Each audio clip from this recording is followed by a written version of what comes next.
ये देखो, ये दोनों भाई, तीन ही ये भाइयाँ हैं।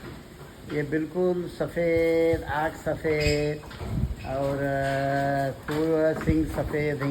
ये दोनों भाइयाँ हैं और उनका एक वही, ये देखो खेल रहे हैं। दोनों सेम है।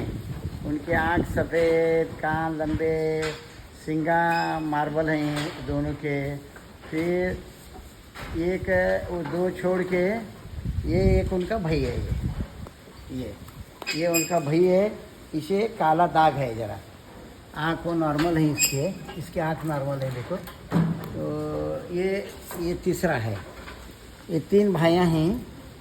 तो कौन सा मांगता है? देखो, ये दो हैं, ये दोनों सेम है, कुछ फ़र्क नहीं। आँख सफ़ेद, काना भी बरोबर हैं, सिंगा मार्बल हैं, ये हैं। और ये उसका भाई है। ये तीसरा ये भाई है, मगर इसे काला दाग है हैदराबादी जैसा, कान पे नहीं। तो देखो तुम ना कौन सा मांगता है।